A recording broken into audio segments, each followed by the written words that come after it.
In Robbins, you're forced to use the margins that the industry's forced on all traders. I understand, okay? I understand that there are discount brokers, and my son has used it with AMP. They allow you to trade with $300 per contract on the S&P. And I think like $500 for the NASDAQ futures. I might have it wrong or whatever, but the leverage that or margin requirements that's there is extremely low. Not surprisingly, that's the same margins that Larry Williams was using in 1987. Put your thinking caps on. But in Robbins, see, that's an area where traders go to measure up. That's why I always insist on Robbins, because gambling, over leveraging, and YOLO trading, I don't give a fuck what you make doing that. That's not skill. That is not fucking skill. That's gambling. And if I go into a casino and sit down at a poker table, I would get my asses, well, get my ass rather beat by everyone else sitting at the table because I'm not a gambler. They know when to over leverage their stock and just go in there and just do that. And they're willing to accept losing that. I am not willing to accept losing YOLO trading.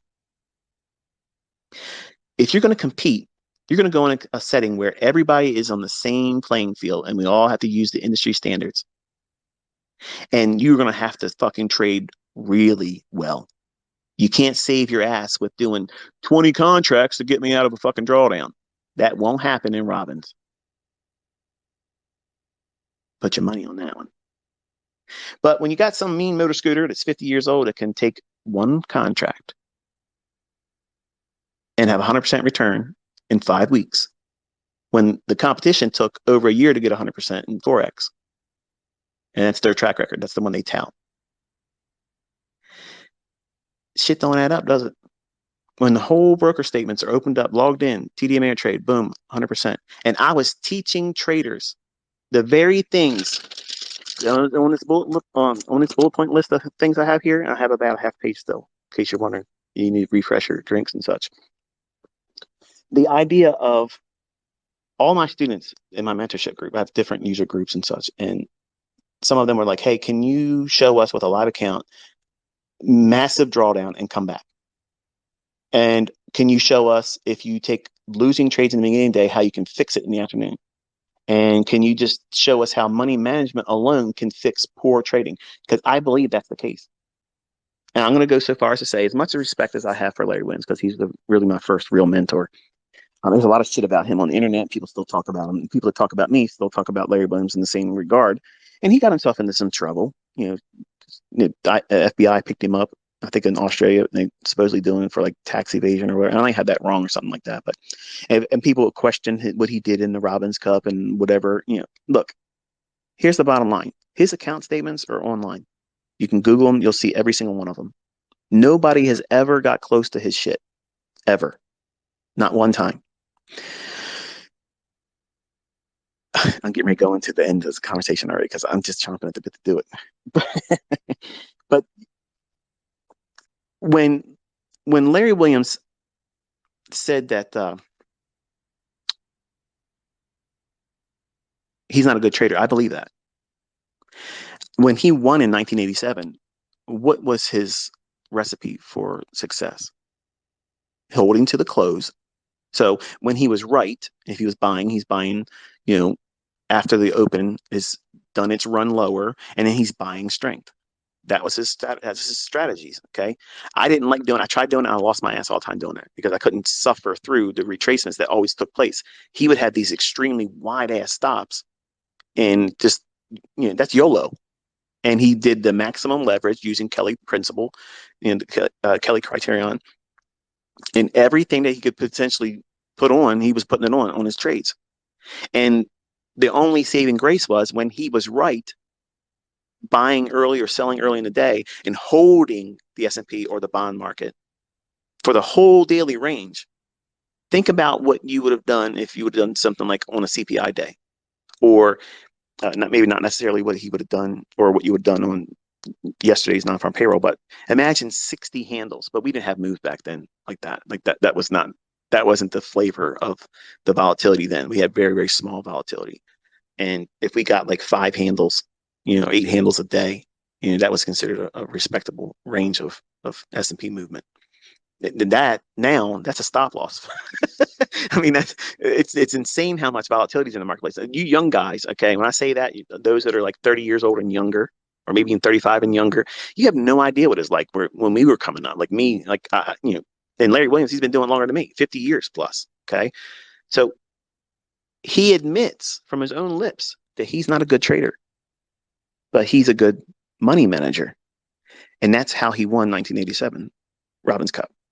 He pushed it and he allowed the effects of money management to do its thing.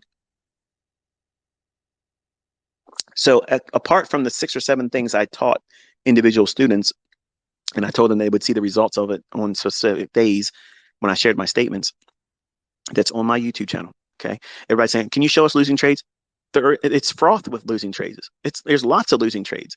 That was the whole premise of why I was trying to teach my students. Don't be fearful of it. Don't be fearful of that. And they had to do it with one contract, 100% in 5 weeks, with lots of losing trades, lots of them. When I wasn't teaching specific lessons to students' requests with live account, because much like all of you out here in the public, they never saw me. No one's ever seen a live account by me, ever. I've never made it public, ever. I've never done that until this year. I shared something with you and I teased and I baited a goofball down in Texas because I want him to look at that. And he made a big to-do about it. Oh, look at this precision. Yeah, challenge that. Come into the Robbins Cup for real. Log into your account. Prove that you got an email from Chelsea almost a month ago that you really are registered. Sign in. Show your account number. I will do the same thing. I'll match you on balance and I will beat your fucking ass at Robbins Cup. I will immortalize you as a fucking loser. But that won't happen because he's scared. But I proved with that TD Ameritrade account, just with money management alone, just the money management principles alone, just like Larry Williams illustrated for a whole year of it, do 100% over 5-week intervals. If you keep doing 100% every 5 weeks, what do you get? Yeah, a world record. And it doesn't matter what balance you start with because it's all percentage, right? So you're all worried about being perfect and not losing money when you should be worrying about risk and learning how to manage yourself. I literally, no fucking bones about it, I literally sat there in that account when I wasn't answering individual questions. I sat there and my son sat with me. I flipped my fucking coin and said, okay, here it is. If it lands on tails, I have to be a seller. If it lands on, the opposite, I got to be a buyer. And I have to do that. And I have to use money management to get out of all of it. That's what my TD Ameritrade account was. And it still beats the shit out of everybody else you see on YouTube. You see these people struggling on Twitter? That account has not been updated since November 4th, Sam. And you said you were in the Robbins Cup. I expect to see your ass update that MyFX book or get in the Robbins in 2023 like you said you would officially. The bullshit's done. We're done. We're past all that stuff. It's time for the real show. It's time for a new world record. It's time for these talkers to get shut the fuck down. We have 2 more subjects and then we're done. Hang in there. All right, so you know the results come from submitting to the process. Now, obviously you hear me talk about that throughout this entire presentation. You hear me also talk about it in other long drawn out dronings. But why losing is not something that could be viewed or should be viewed as failure. Individual incremental losses. You want to be encouraged? Go to my I think I titled it First Year Result Expectations. Like if you want to see what a new student, what their trading account's going to look like when they get out there and start really trying to push with real money, I honestly believe and I'm not saying that would be a full year. Now I condensed a lot of things and did a lot of things with my own experience, but to double your money, which is what you're supposed to be aiming for. If you go back to my original teachings in Baby Pips, when I was on that platform, I said that you should be aiming for 6% a month. If you do